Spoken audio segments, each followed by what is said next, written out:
Okay, this is part 2 of the Bhopal disaster episode. Part 1 is linked in the description.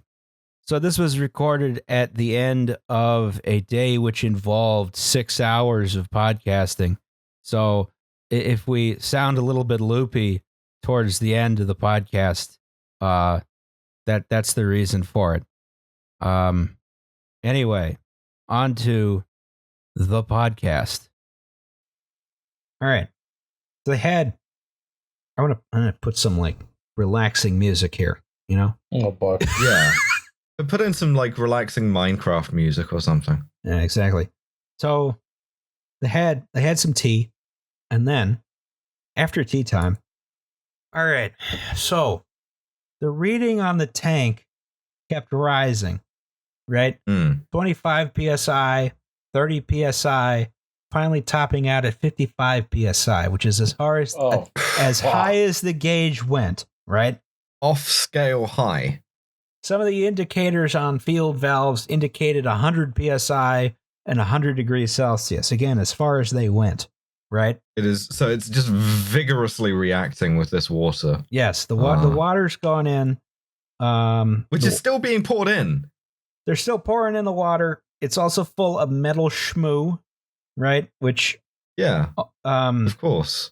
And like, I accidentally opened the valve that leads my kerosene tank to my fire tank. There's angry bubbles coming out of the water, right? Out of the dangerous chemical, excuse me. And it's all coming out the tank, out there. So one of the control room operators went to check on the tank himself, heard a bunch of rumbling. He heard the concrete, which was on top of the tank, cracking, hissing from the safety valve, all kinds of shit. And they decided, we should probably stop washing the pipes. Yeah. Well, points for quick thinking. Relatively quick thinking. Look, tea time is sacred. That's true. You need to have some tea time. They wouldn't have thought this clearly if they didn't have their tea. That's true. Yeah, you have to have a caffeinated control room crew. I suppose it's better than the Quebec Bridge episode. Just like, work just finished. I'm gonna go home. Yeah, we'll do it tomorrow. So, one of the alarm sirens goes off automatically at this point, and it was too loud for the loudspeakers to be used, so they followed usual procedure and turned it off. Well, I mean, look, it's an alarm siren. They're clearly alarmed, so job done. Also turned off the public alarm in the surrounding neighborhoods. Cool. Tight. That's good. So there were 3 tanks of MIC. They were all interconnected, right? This is only one of them. And the other 2 had several successful transfers out of them that day. Now, this is one account which doesn't make a lot of sense to me, but it was in there, so I will relay it because it is funny. By funny, do you mean terrifying? Same thing. That's true. Fuck, that's so much our brand, isn't it? Yeah.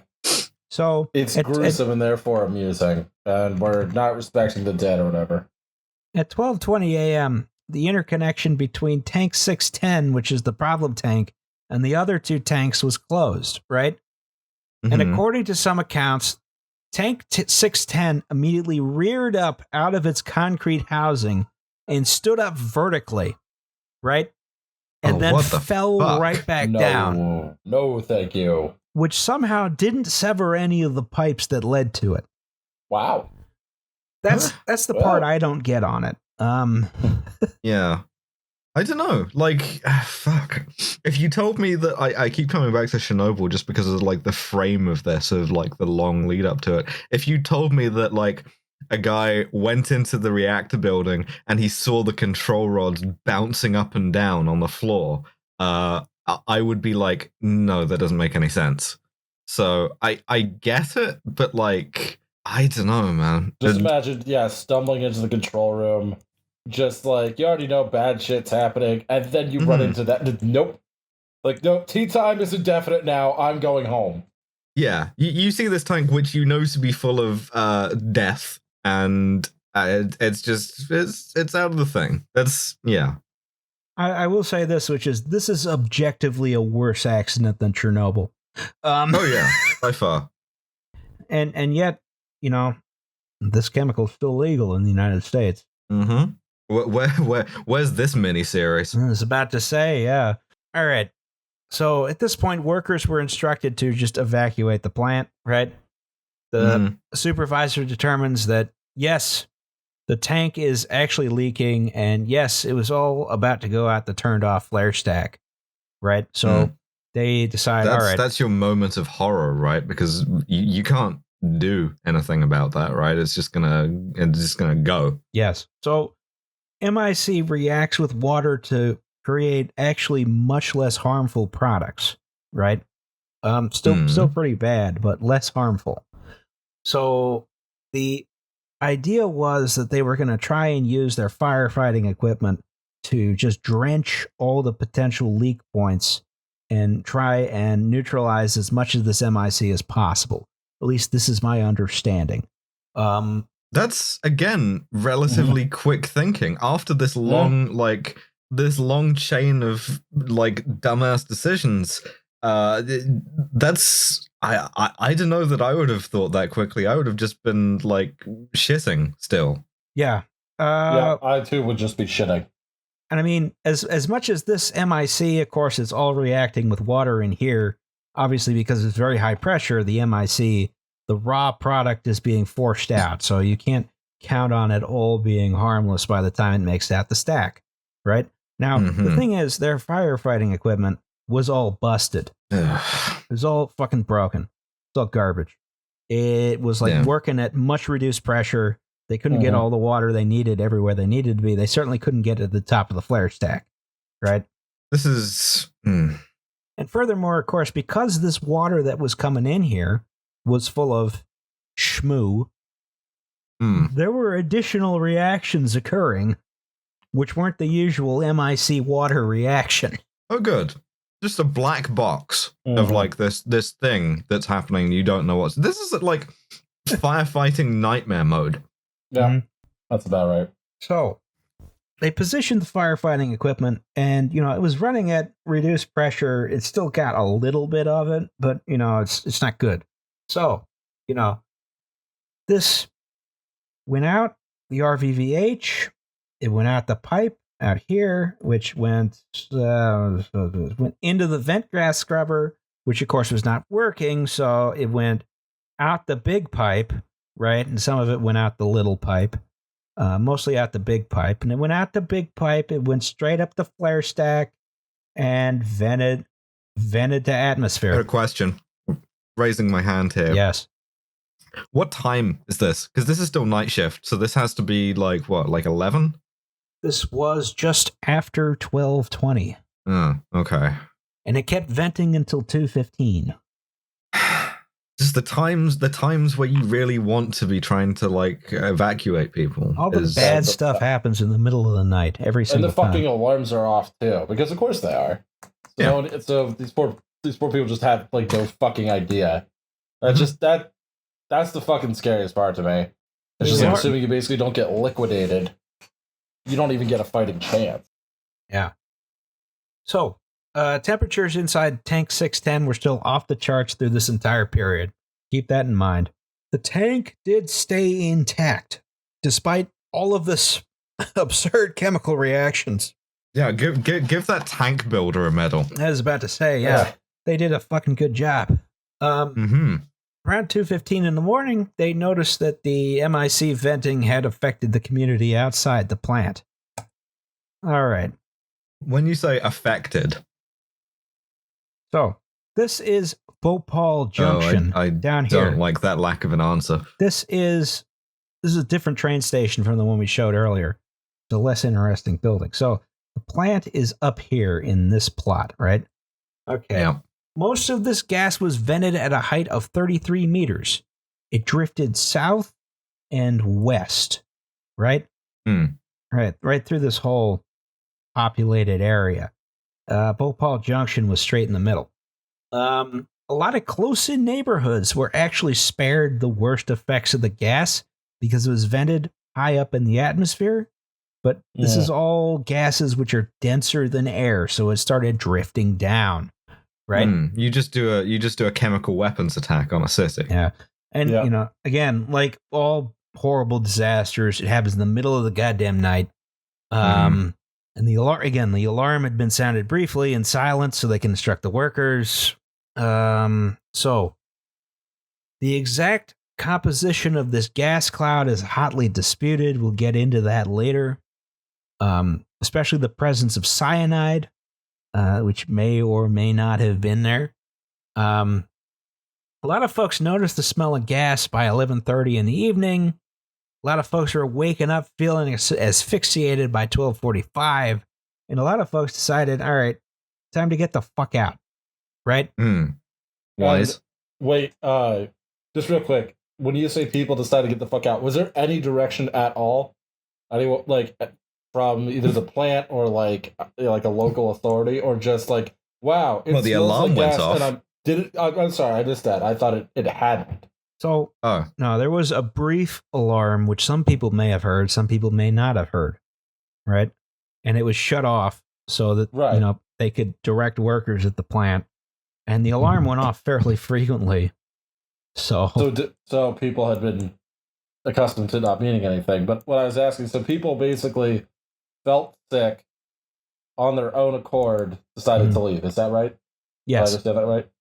Jesus, yes. Fuck. Okay. So a lot of folks decided to run away from the plant, right? Oh boy. As best they could. Logical.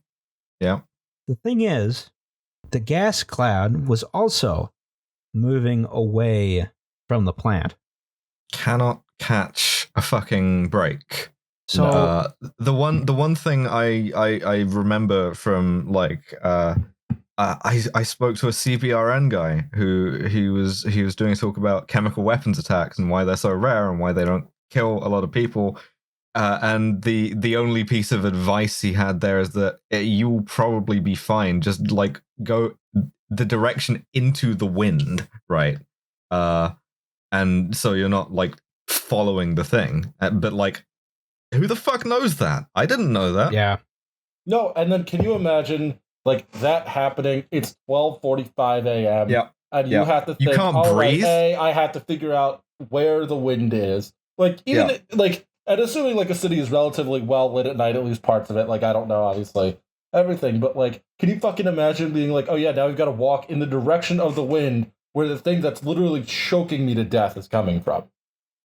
Like, there's the nope. It is like once we get to Capron too. There's a lot of this really perverse thing about surviving disasters. Turns out to be that you have to run towards the danger as the fastest way out of it, which of course is not exactly a natural human response. No. Plus, also, it doesn't really help you if you're like the one time when that doesn't apply, and you're like, oh no, it turns out you actually just ran just headlong into your death. I should not have run into the giant, massive rotating knives. That didn't work for me this time. I was just thinking about like if that, you know, I suppose if the refinery in Philly really did blow it, and we had to get up at 12:45, like, and just more or less run for it. I mean, we'd be dead in minutes. Prevailing winds bring it to South Philly. We'll talk about that later. Actually, I need to use the restroom. I'll be right back, and then we will talk more about this. Yeah. Anyway, like as far as like counterintuitive decisions go, the other one is like running at all, because if you can't breathe, you get the fuck out. You're literally right? being choked for breath. Yeah. And perversely, it's safer to like. That's why they always tell you to like shelter in place, right? And you close all of your windows and your doors and shit. And you like try to keep breathing whatever like air you have in your house or your apartment or whatever, because you don't want to be going outside. But on the other hand, if you can't breathe, you just die. I mean, and obviously, like as we know, everything leaks. Gas and liquids get into everything. So just I was just thinking, like trying to imagine like waking either Roz or my girlfriend up at 12:45 a.m. and like shaking them awake and being like, we have to go, not knowing where we're going, not knowing what's happening. I mean, maybe conceivably we could see the South Philly refinery on fire or whatever, but saying to them, we have to drive, I don't know in what direction. We just have to like get away. Hopefully we basically pick the right direction to run it.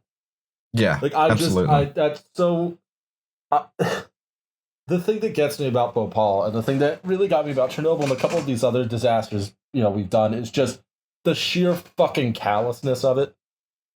And we talked about Grenfell. Yeah, just for like sure. The fact that this chemical is still legal in the United States, the fact that Warren Anderson wasn't basically rushed back to India on the next flight and hanged. Yeah, it's we do a show about the way I would categorize it, and I would keep this in mind for everybody listening for future episodes, is we don't do a show about accidents, right? We do a show about disasters. Very little about this is accidental in any real sense, because there's always going to be material causes. Back to our friend the profit motive again.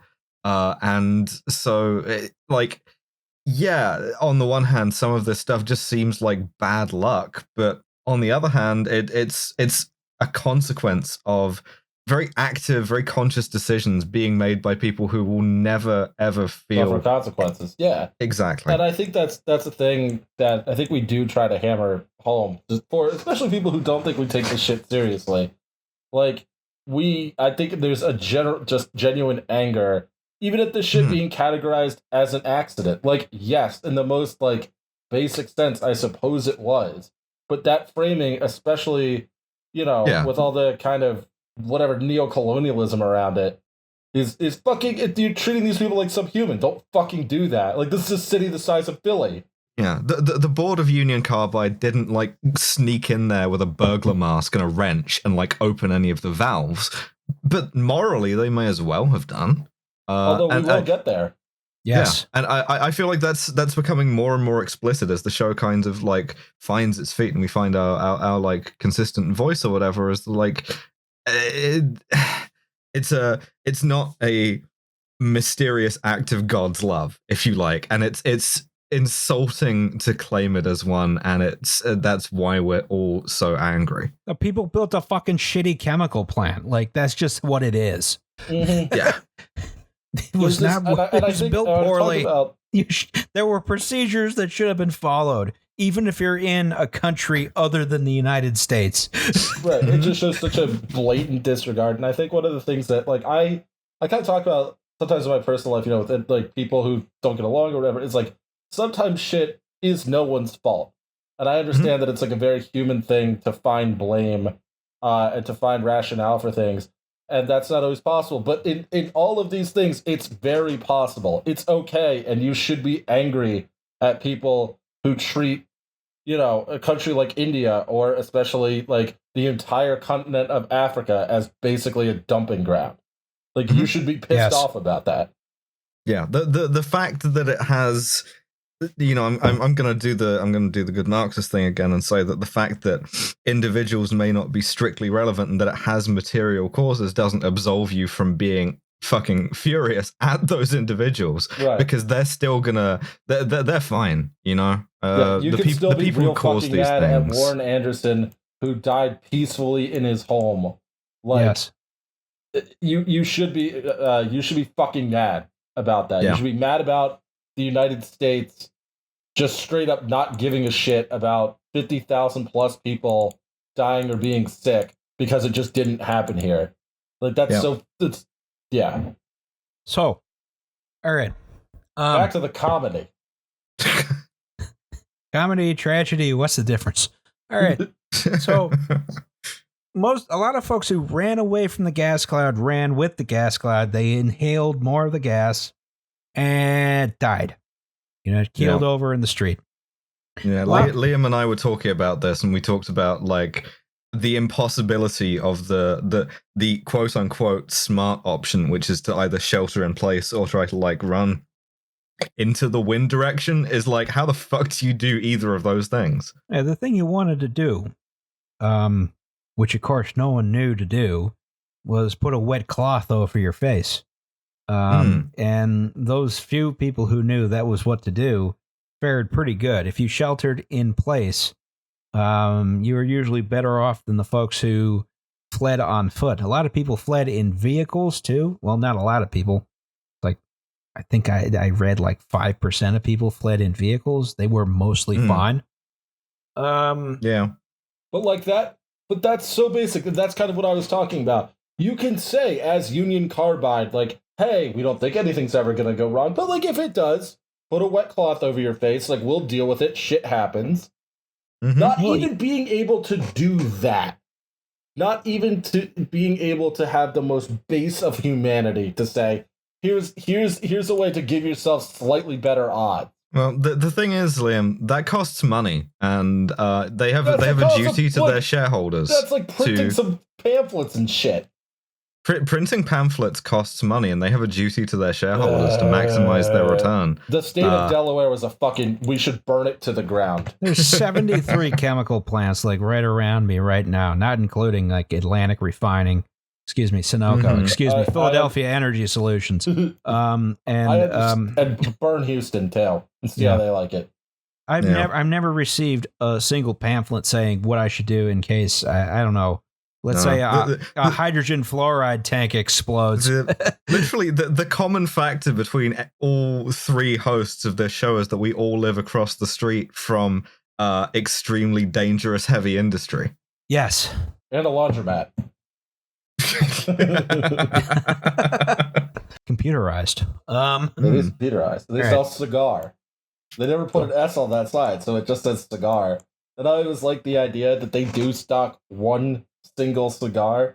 Yeah, it's like, no, you can't have it. It's on like a velvet cushion underneath bulletproof glass. It's that episode of Futurama. Yeah. They sell cigars across the street? No, they sell cigar. Weren't you listening? Justin's gonna get into smoking cigar. Oh, not again.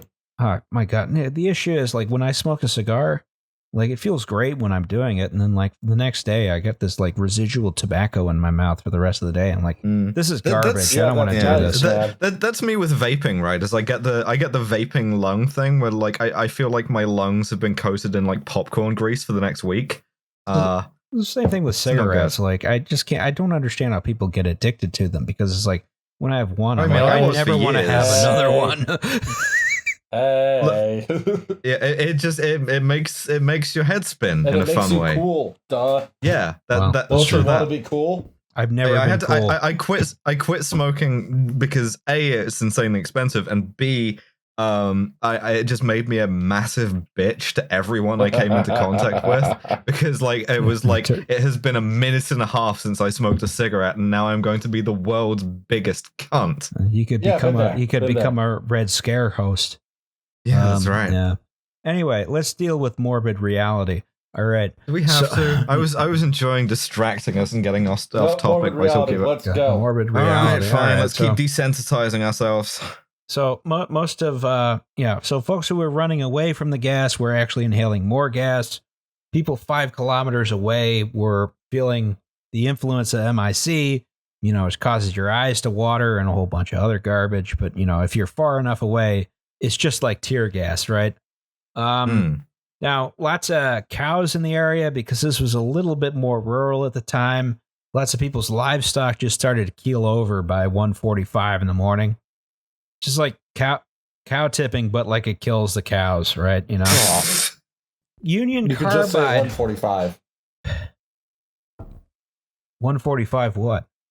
You said 1:45 a.m. in the morning. Well. Oh, again? I will die on this hill. Oh my god. Anyway. So Union Carbide. 0145 hours. Yes. 0145 hours. Union Carbide told the police, who had been alerted to lots of disturbances in the area, including massive crowds of people leaving the area and like a giant gas cloud, so on and so forth, that the leak, I'm doing air quotes, the leak had been, still doing air quotes, plugged at 3 a.m. Oh, right? The Lac-Mégantic routine. Yes. Which is the same time that the first reports of fatalities were coming in to the police. This is testing my usual it's good and cool to lie to the police principle. There's sometimes that you should not lie to the police. You just have to think very carefully about it, I think. I can say pretty confidently, one of those times you should not lie to the police. When there's an incident occurring, which is well beyond your control, maybe you should just tell the police what is happening. If they're not going to arrest you, you should just tell them what is happening. I mean, they might arrest you anyway because they're the police. You never know. Yeah. But just actually making it worse because they keep trying to shoot the tank and it just depressurizes it more. So it's just a level of whatever counter trying to shoot the cloud. So at this point, there's also like chaos and pandemonium at hospitals, right? Because they're overwhelmed with folks with serious respiratory symptoms and chemical burns, right? Well, look at all these hospitals, right? There's like, what, 6 of them in that photo alone? 7. Yes, there's one that was very close to the incident. I believe it's right about here, which got hit the hardest. Also, I don't know. This is a lot more hospitals than we have in the United States. The Indians have their shit together, it seems. Yeah. India, actually very nice, it seems. So pro India podcast, just not a pro Modi podcast. Yeah, I thought we should specify that. Some of the worst stuff that happened, but also some of the biggest heroics was at the train station right here in the epicenter, right? Bhopal Junction, right? Which again is not the train station we showed earlier. That was further down the line. Bhopal Junction is here because there's a Y here. So, this is where most trains stop, as opposed to the main train station where fewer train stops. This is the train station of convenience as opposed to the train station which has the architect. Yeah, exactly. Yeah. So, this is again from the book I was referencing before, the Bhopal Saga. The 2 railway employees who were on the shift this night stuck to their posts and tried to send messages to adjoining stations to stop all incoming trains. When the Gorakhpur Express approached, they walked onto the rails and signaled with lamps, but were not detected until it was too late. When the train arrived at the station, the station master immediately went out to send it away. The 2 employees died. The station master became an invalid. The station was, as usual, crowded with travelers, porters, homeless people, and also a group of gypsies, the Roma people, of course. I'm just quoting directly, folks. Yes. They were all found dead the next morning.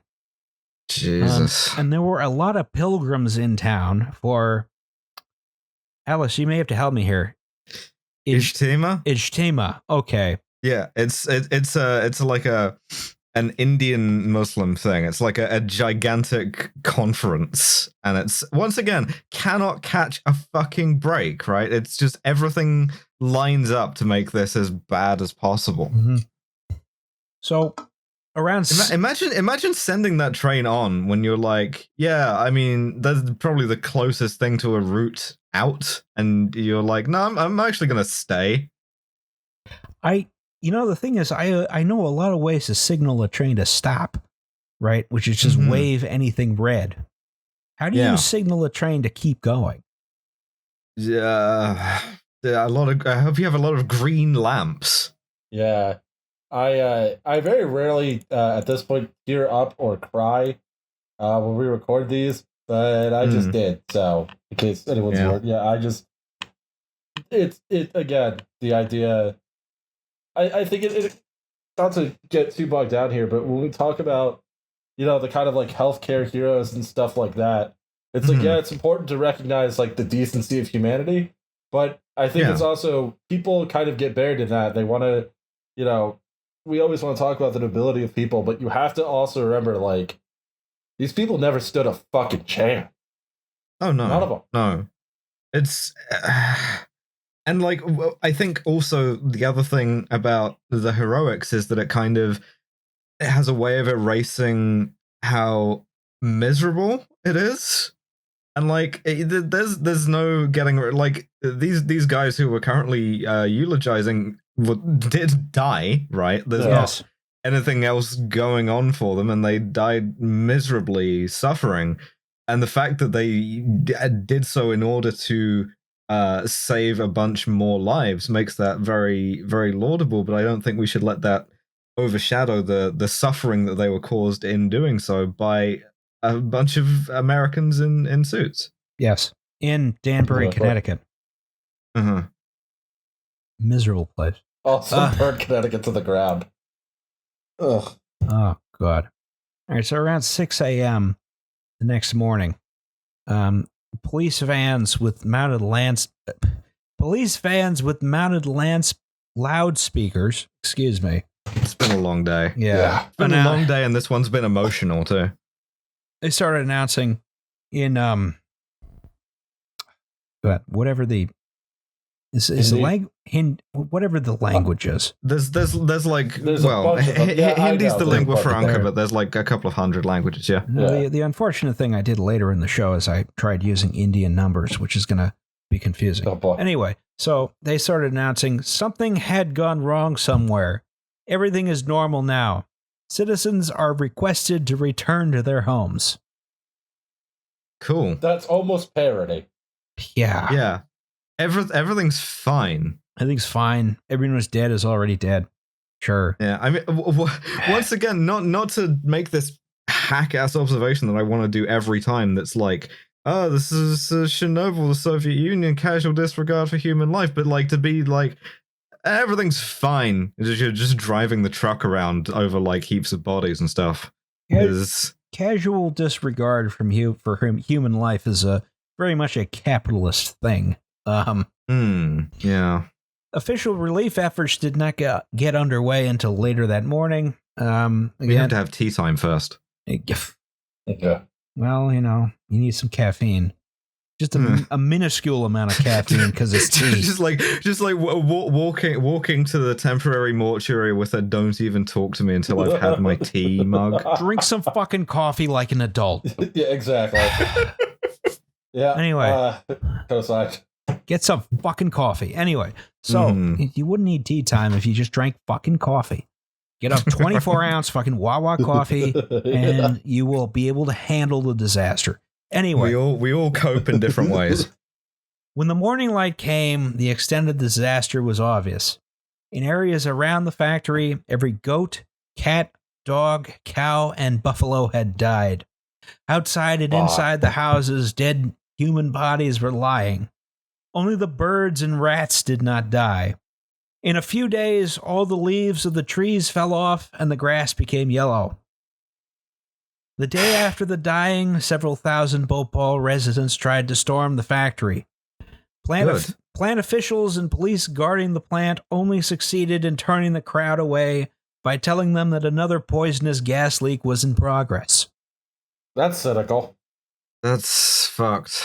I mean, on the other hand, I kind of get it, because if they hadn't, they would have lynched all of them, and they would have been right to. But, oh man. Out of the hospitals in the area, the doctors and the staff were taken completely by surprise as thousands upon thousands of survivors entered the gates. They were half-blinded, gasping for breath, foaming at the mouth, and vomiting. Most of the patients had to be treated outside. There was no time to keep any kind of records. All types of medicines were tried to give relief. When the hospitals got hold of the doctor at the plant, they were given the message, "It is only like tear gas." Yeah, sure. That's why everyone's fucking dead. The patient's clothes, hair, and beards were impregnated with toxic emissions that also affected the medics. One student died after successfully treating a child with mouth-to-mouth respiration. The really bleak thing is, I remember when I when I did my first like serious first aid course, I was like, man, I have this CPR face shield thing. I'm never gonna use this ever. And you just know the one time when you need it, right? Yeah. Is the time when you really, really need it. Yeah, you don't need it often, but plus it helps.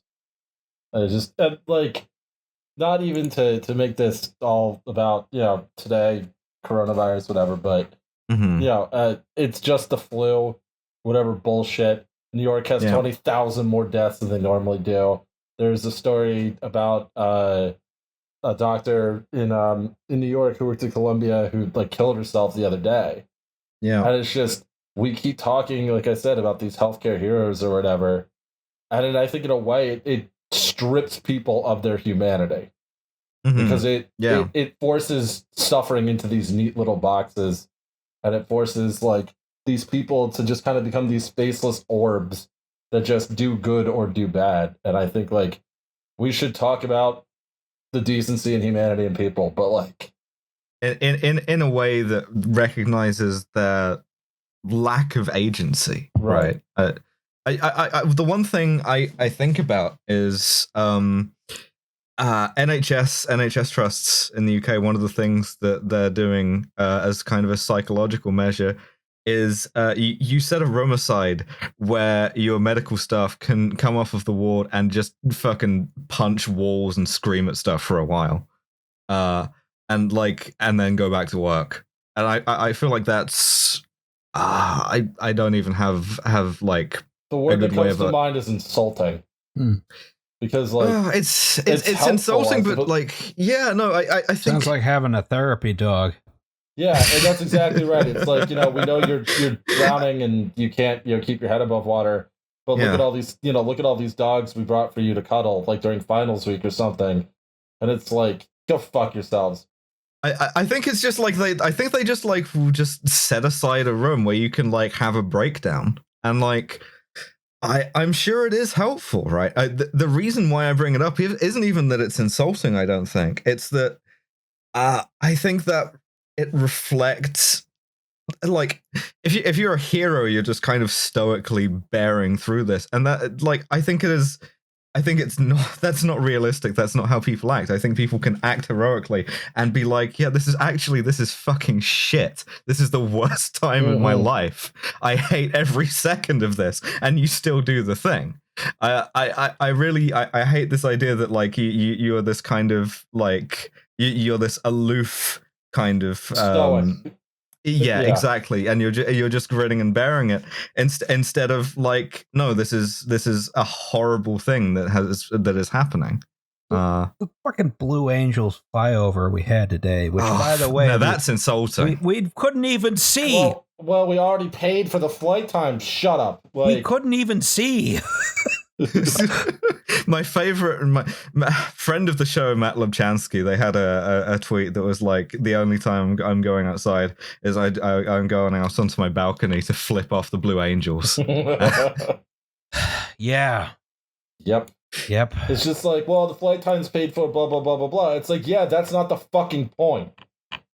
Like, the fucking point is that we're still doing this shit. We have more aircraft carriers than everybody else fucking put together. And yet, for some goddamn reason, we can't get people fucking masks. Yeah. Like, there aren't words for how pissed off I am, and you should be. I'm going to throw some numbers at you, which are like the coronavirus numbers, understated. The official death toll was initially 2,259. Raider lays to 3,787. There were 558,125 people injured by the gas cloud. Oh, what the fuck? No, so wait. General rule of thumb, right, is that like the deaths are like 10% of the total casualties, right? Yes. So that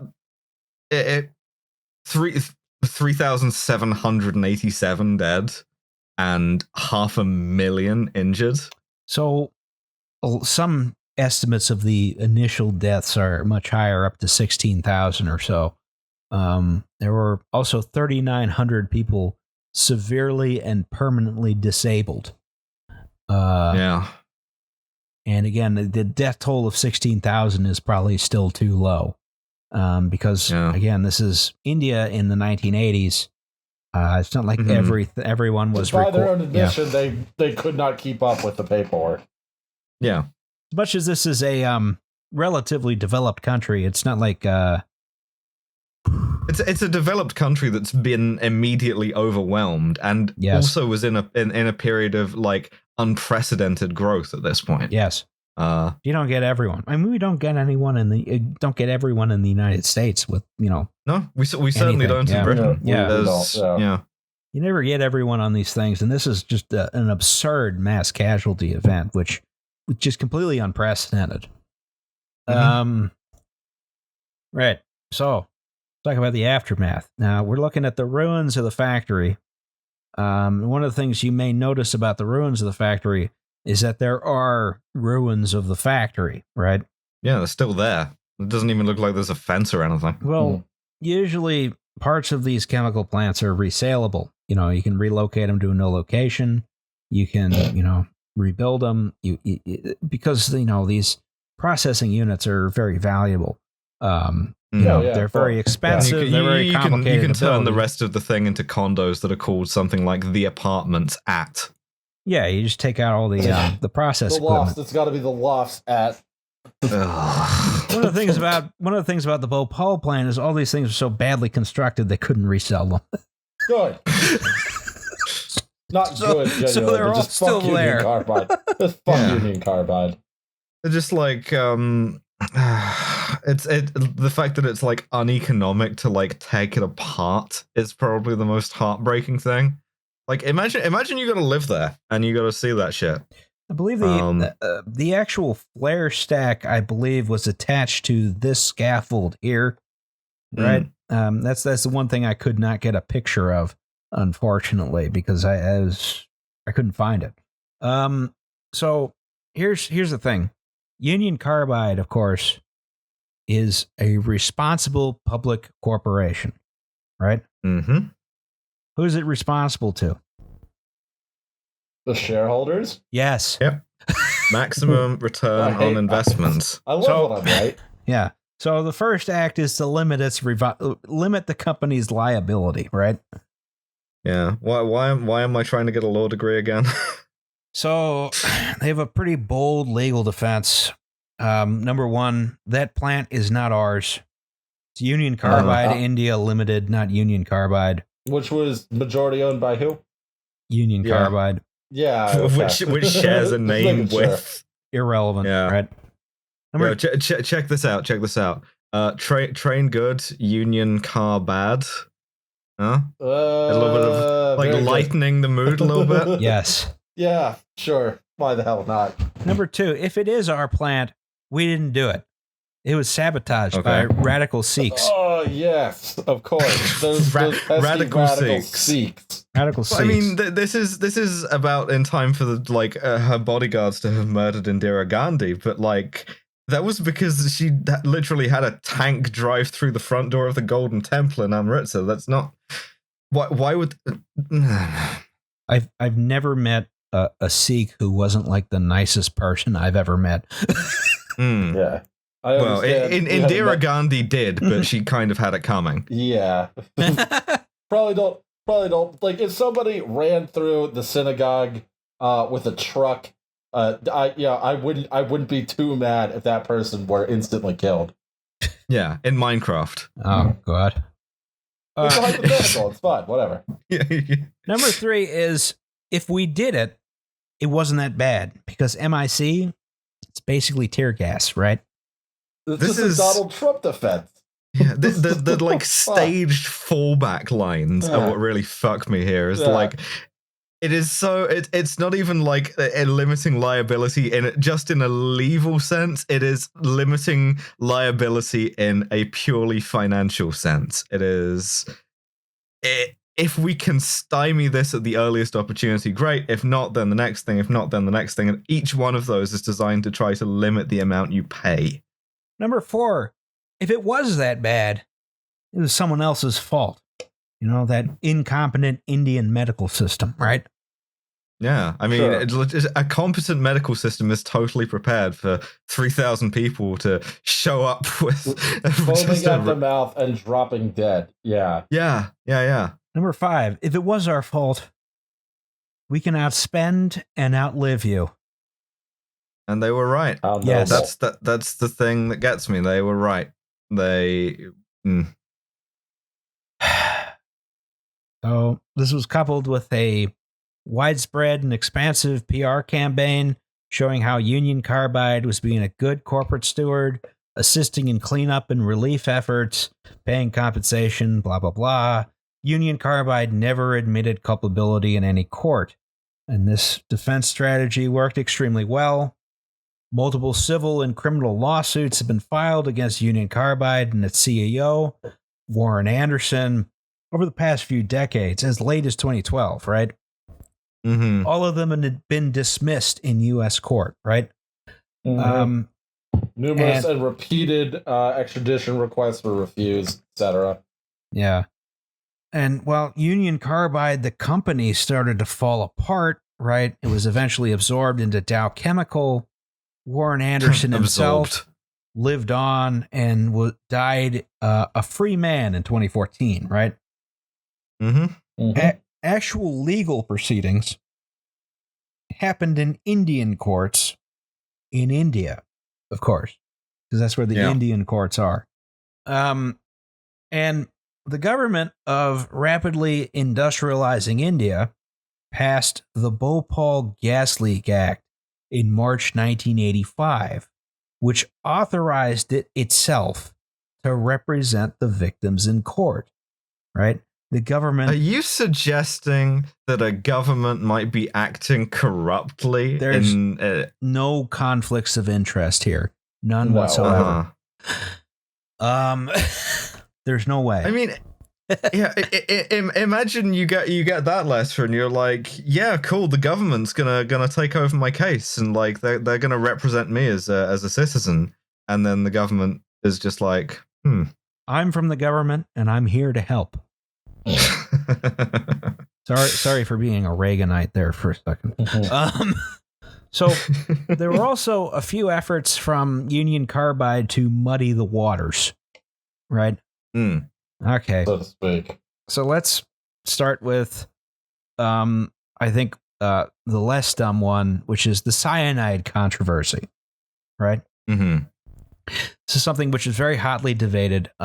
So cyanide is a very known quantity as to what it does to the human body. It also has a readily available and mostly non-toxic antidote, right? It's usually very safe to administer in any sort of situation where you suspect there might be cyanide poisoning. And there's a little bit of confusion here as to why it was not administered as much as it could have been, because even Union Carbide's doctors said you should administer the cyanide antidote, like if it seems like you may have cyanide poisoning. But in court, Union Carbide argued, there's no way the MIC could have formed significant amounts of cyanide, right? Despite evidence of cyanide poisoning among the deceased, right? And again, Union Carbide's doctor said you should try anti-cyanide antidotes, and not a lot of those antidotes were given to people. Among those folks who received cyanide antidotes, most of them recovered pretty quickly. Weird. But the doctor on site, of course, who said it was mostly like tear gas, said, just give people a bunch of water, right? Sure. Yeah.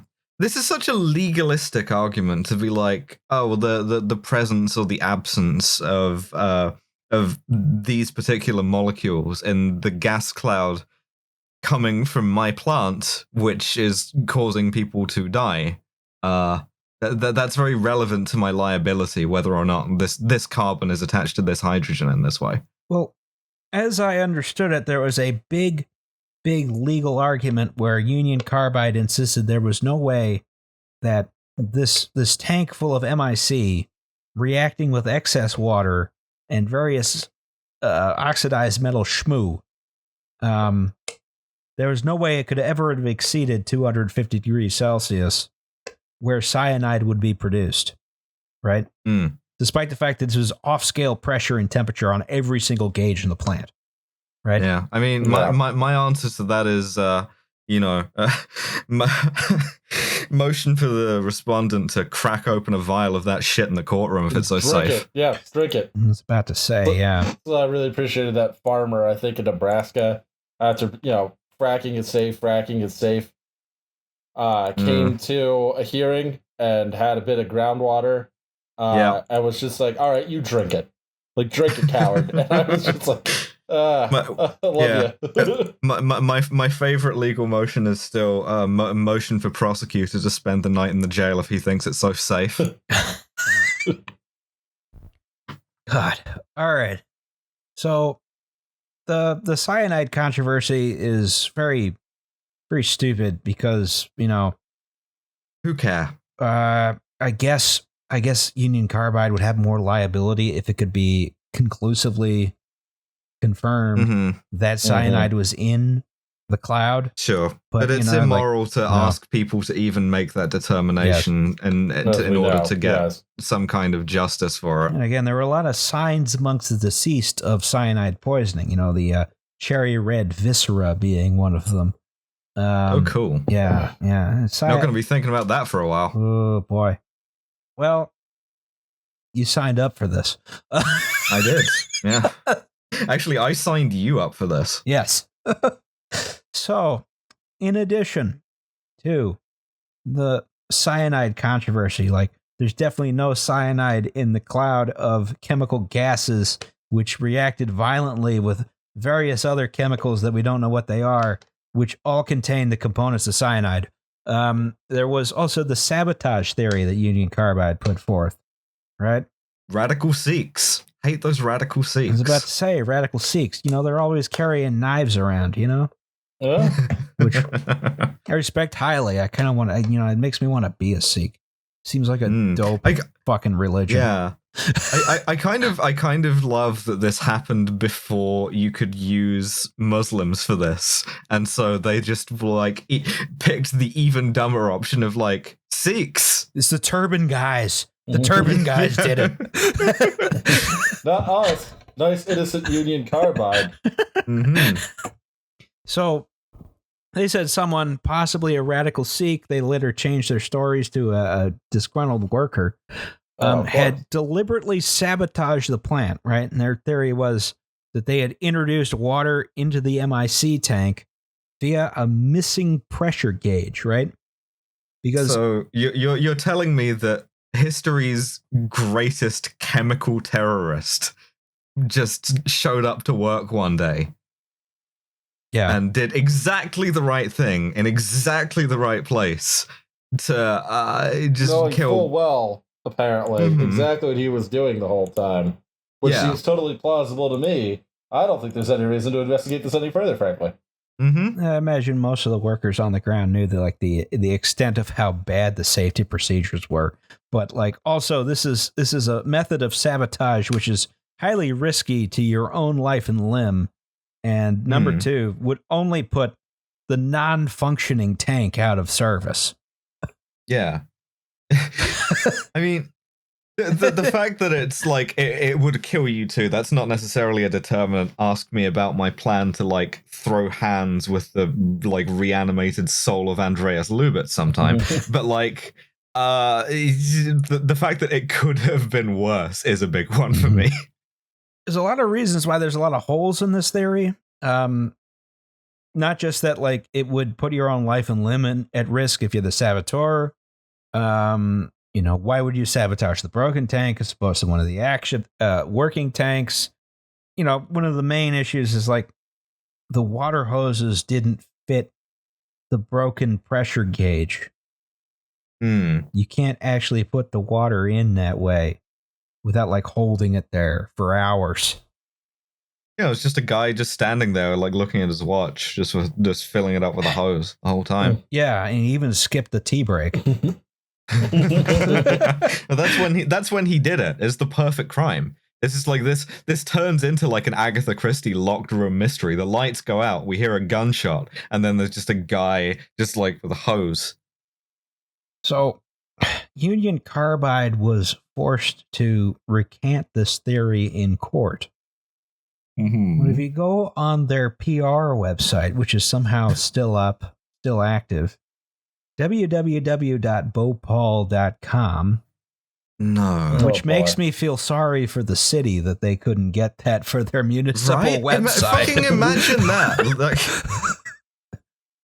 imagine Philadelphia.com as a thing about how you, like, died because, I don't know, it It'll wasn't be my why fault. the move bombing was good, actually. Mm-hmm. Oh, God. They still maintain on that site that the cause of the accident was sabotage.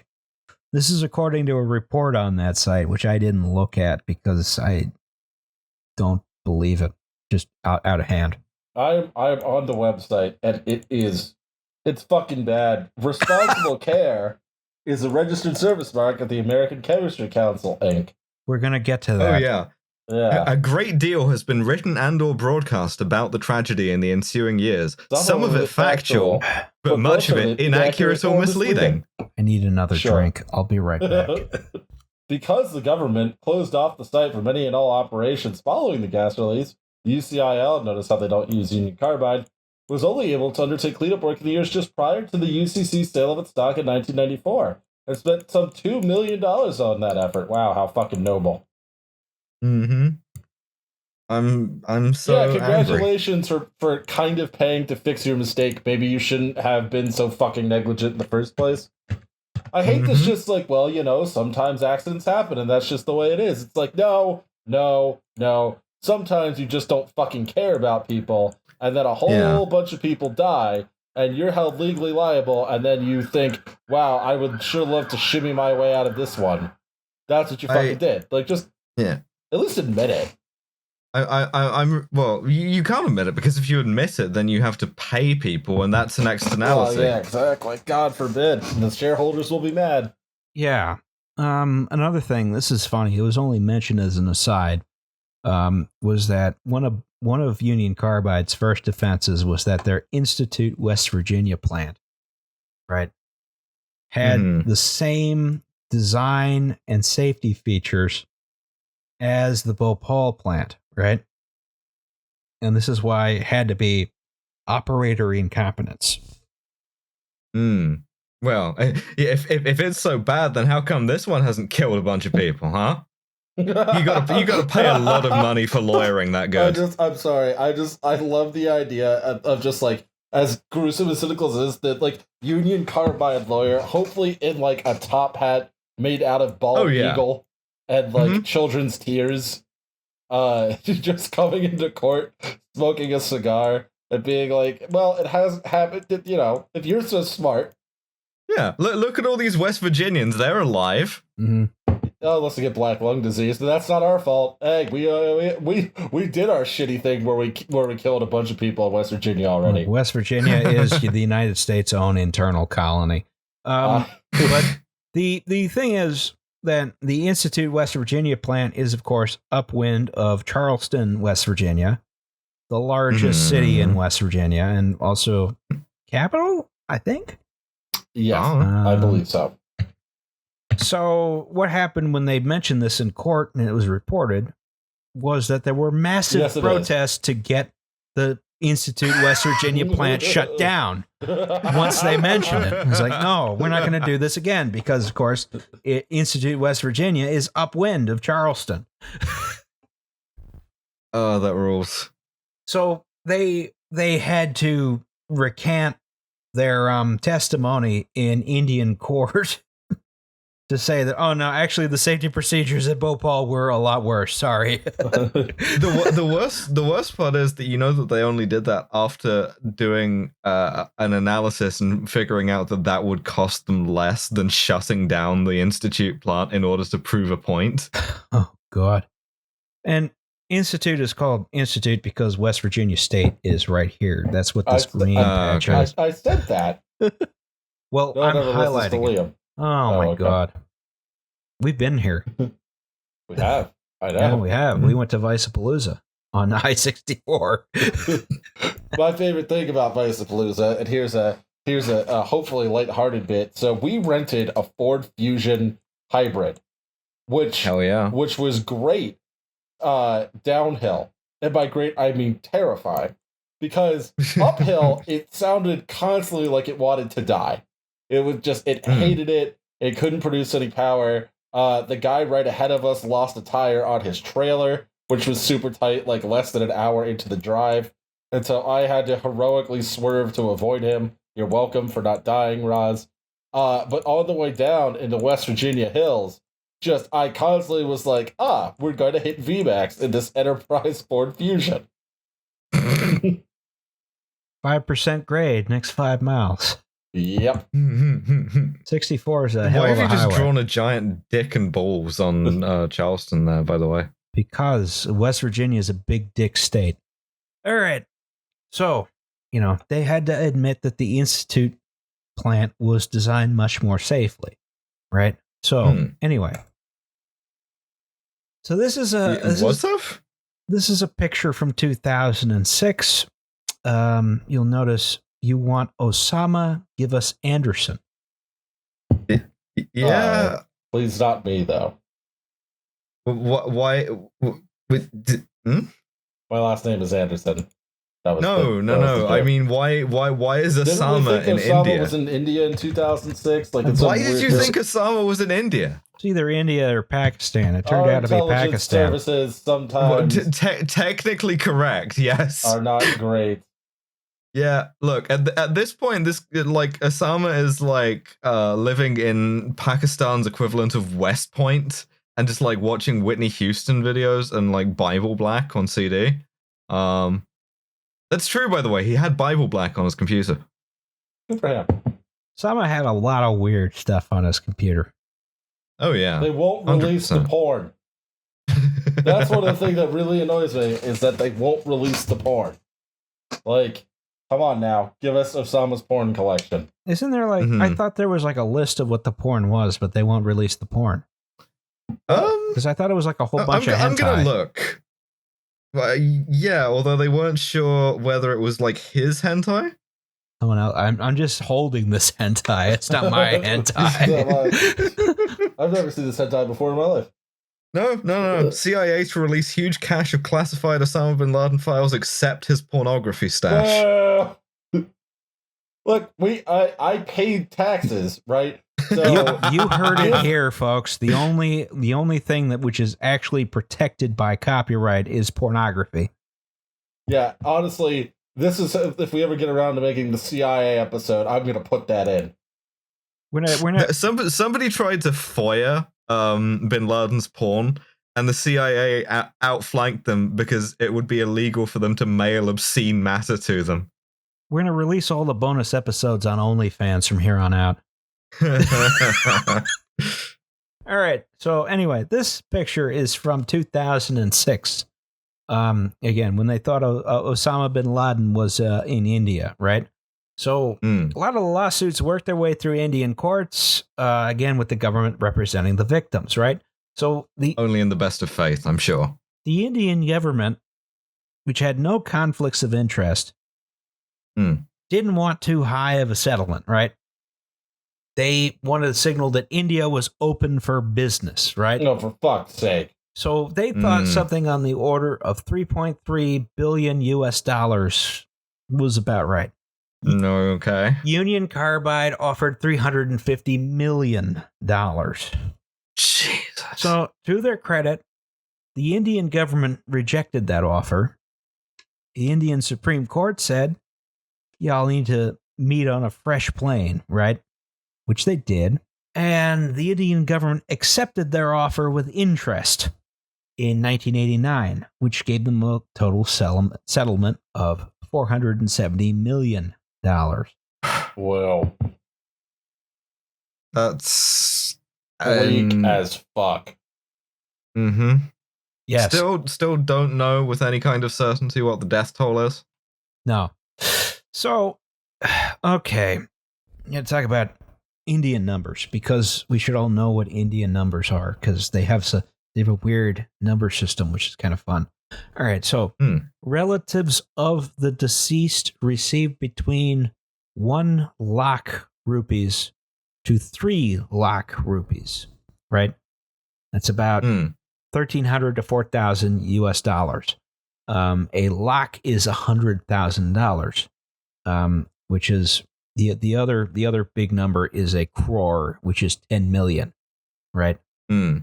So they got between $100,000 and $300,000. Oh, rupees, sorry. Yeah, they got between to put it in US dollars, $1,300 to $4,000 US dollars. Couple of Xboxes. Yeah. Well, it's 1989. So I know, but I like our recurring bit of measuring the kind of the travesty of damages by how many Xboxes a kid gets you. Yeah, but you have to consider this is like SNESs. Yeah, really NESs. Yeah. You get a ColecoVision. If you had a severe, debilitating long-term injury, you would get 4 lakh rupees, right? That's 5,200 US dollars. How noble. Wow. And if you had a partial with long-term disability, I don't know how this was determined. You would get 50,000 rupees. I assume charitably. 50,000 rupees to 2 lakh rupees. And then there were additional compensations for damaged property and destroyed livestock, right? And all of this is coming out of $470 million. Yes. I mean, one of the things is, of course, money does go a lot farther in India, but this is not a large amount of compensation, right? No.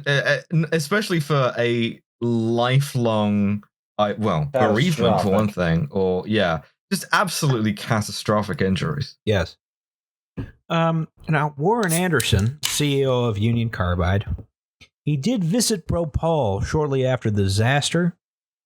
He was actually briefly arrested after he showed up. Good, I hope he shit himself. And then he was allowed to leave. Yeah, the Indian government said, "Get the fuck out right now." Nope. That's when you just summarily execute a guy. Yeah. So he left India. He left his team behind. Whatever that was, to either, depending on who you want to believe, either they were there to assist in the recovery, or they were there to figure out ways to limit liability. And shortly afterwards, not shortly afterwards, a couple years afterwards, local courts in Bhopal charged him with manslaughter in 1991. He didn't show up to court, so they declared him a fugitive from justice in 1992.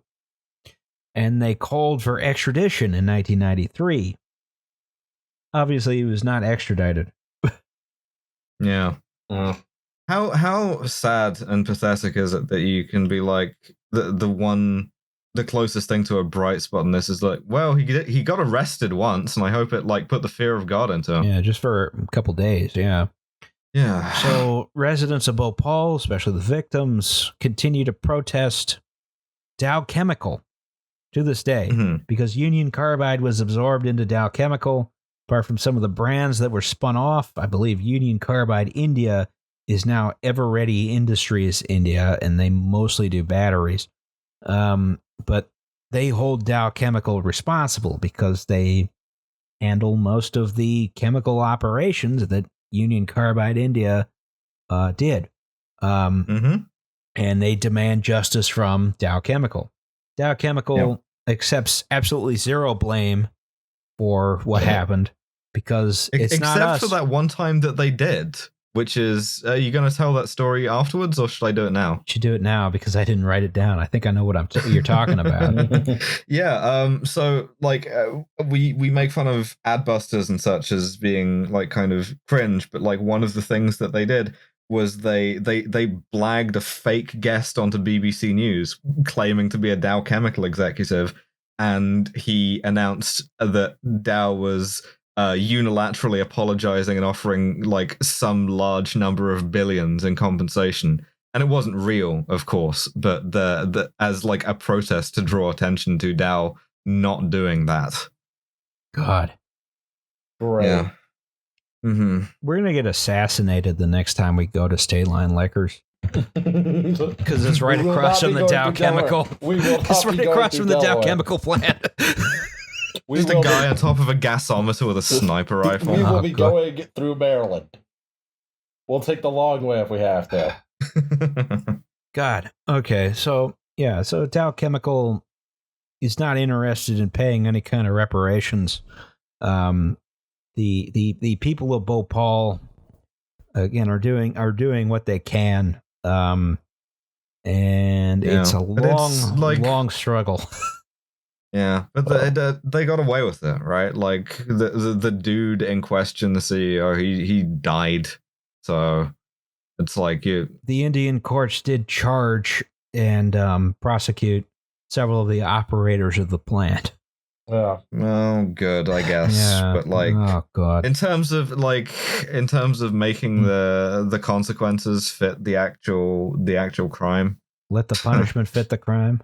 Oh god, no, this went way up the corporate ladder. Like it, I honestly think none of the people who operated the plant should have been charged. It should have been way up there. The guy who was making the decision to just try and like stem leaks by firefighting them, I don't know that guy belongs in jail, right? But like, it reminds me again of Black Mag and Teague. Yeah, not the guys we want. Exactly. Not the guys we want. No justice, no peace. So as a response to this, like the general attitude towards the chemical industry goes way, folks are very suspicious of the chemical industry, even in the United States, right? So let's talk about responsible care. Folks thought, chemical plants, they're dirty, they're unsafe, they're unsanitary, and this led to a sort of self-regulatory effort by the chemical industry. Those always work. Yes. So this was responsible care. You can see their logo. You might have seen this on tank cars or on big tanker trucks, right? Big pair of mittens grasping a molecule. Yes. I do that every day. This started in Canada. This MF touching molecules. It started in Canada in 1988. It's now a global safety and self-regulation initiative amongst most of the chemical industry. Not all of it, most of it. Yeah, Crazy Vaclav's House of Ethylenes is not going to subscribe to this. The one guy in Maryland. It's mostly associated with the American Chemistry Council, which was formerly the Chemical Manufacturers Association, which was founded in the late 1800s as a sort of organization to oppose government regulation of the chemical industry. I should be able to make my nitroglycerin and ether wherever I want. They also changed the name once before. It was the Manufacturing Chemists Organization. Okay. But the basic idea here, when they started the Responsible Care Initiative is like, guys, look, we probably can't do another Bhopal. We should probably start to work this shit out. Yeah, just enough to avoid having to pay for the lawyers again. So self-regulation, is largely there to head off regulation by the government.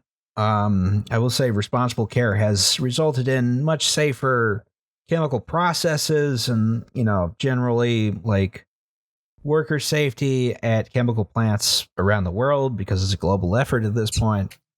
The thing is, safety is in both labor and management's interest. It's a lot of hassle when you kill a bunch of people. As a safe plant or job site has more uptime, less damage to equipment, more productive and happier workers, runs cheaper and more efficiently, but goddamn, it takes a lot of effort to get this through the boneheads in management's minds, especially the bean counters.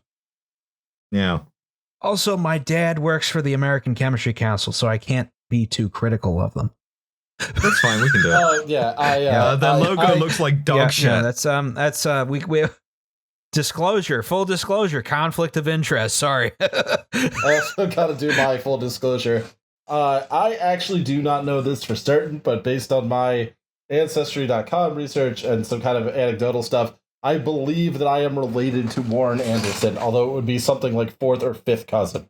Well, fourth or fifth cousin, everybody's related to everybody. Just so long as you're not getting those like Union Carbide bucks to make the podcast, I think it's fine. No, I can confirm that I am not getting those Union Carbide bucks to make this podcast, although it is a CIA front. That too. I mean, people. Somebody asked me whether Ross was a landlord, and I'm like, what? I saw that. It's like, no, we pay rent to a guy. So, Responsible Care is now doing global safety initiatives, including in, everywhere, including India. But the other thing is with these big petrochemical plants is a lot of them are pretty old and they're in populated areas. I don't know if you ever heard of John Noble. This happened in South Philadelphia last year. I see some fire. Just a little bit. Locating chemical plants, petrochemical plants, this is an oil refinery, in major urban areas presents an inherent risk to public safety. I mean, here in Philly, we very narrowly avoided another Bhopal. Yep. And that was with a big tank of hydrogen fluoride as opposed to MIC. And hydrogen fluoride, the chemical effects of this, I mean, the best way to describe it is if you've seen the Nazi who melts away after he looks at the Ark of the Covenant. That's what it does. It was very narrowly avoided because someone realized they need to drain that tank. And this would have just rolled over South Philly and just, turned everyone into a skeleton. Instead, there was just a big explosion. Yeah. Which woke everyone up except me because I was passed out drunk when this happened. Yeah. Hey, but that giant flare in the middle kind of looks like a frowning Marilyn Manson face. There's a bit of work to be done here about making petrochemicals safe. Once again, we go back to our plan A. Leave them in the fucking ground. Yes. Yeah, you should probably just leave them in the ground. Just leave the petrochemicals in the ground. It's not that hard. Leave the dinosaur mulch some alone. Alternatives, I think. We can smack atoms into other atoms, and that smacks more atoms into other atoms. I guess another issue which has been a problem is now that they have shut down this oil refinery. I mean, this is a labor organizing thing, and this is where the environmentalists and the labor organizers are kind of, put into conflict. When you close down these big plants, this is the largest union employer in Philadelphia, to my knowledge. You are certainly losing a lot of good, high-paying union jobs. And if you close down a plant like this, it's going to relocate to somewhere with not a great union culture. It's going to be in Texas. Also, not with a great union culture, but attendantly with a less great safety culture, which means, okay, you might not be turning into skeletons, but you might heighten the risk that somebody else is going to turn into skeletons. I mean, this thing has blown up at least twice that I've lived in Philly. Yep. Yeah, but how many times have you turned into a skeleton? I've never turned into a skeleton. I will eventually turn into a skeleton, but not as a result of the refinery. Yeah, Future Skeleton Club. Future Skeletons of America. Yeah. Wow, we recorded the second 3-hour episode today. We're fucking morons. Oh my God. Jesus I'm Christ. gonna have to type up every fucking word we said. Twice. 2 times. Twice. 2 times. Yes, correct. Well, I'm glad we're all friends. Very much. I have fun doing this, Next episode is about the Tacoma Narrows Bridge disaster. Oh my God. Oh. I need to stretch. I don't want to stand up too quickly because I'll fall down. Oh, God. Final 4 of Trade Madness. I will put the matchups up tomorrow. I am happy to report that the New York Central, in fact, did not make it out alive. And New York-ish will be represented by the DNH. Thank you. Yeah. All right. Wow. Franklin That 11 will be sounds- up before this episode is up. Holy Yeah. shit. So yeah, now they have to yell at you about Franklin 12. Oh my god. Where is Franklin 12? Where is Franklin 12? In my We brain. want answers. We want answers. We want In my brain. answers. You're going to have to claw it out of there. All right. We're not going to have this problem if you're a skeleton. I won't have a brain. I won't need a brain. I'll be a skeleton. Hey, Just a skeleton I'll be in the hammering out skeleton war. Franklin how come the episodes. skeleton? How come the skeleton didn't go to the dance? Why? Because he had no body to go with. Oh. All right, we gotta end this Play episode. us, play us very out sad. with them delirious. bones. I'm delirious. Damn bones, Yeah, them you want bones, to put on them dry bones. the East is Red one more time for me? Yeah, go. All right. All right, everybody. Good night, everyone. Good night, everybody. Bye. How do I turn this off?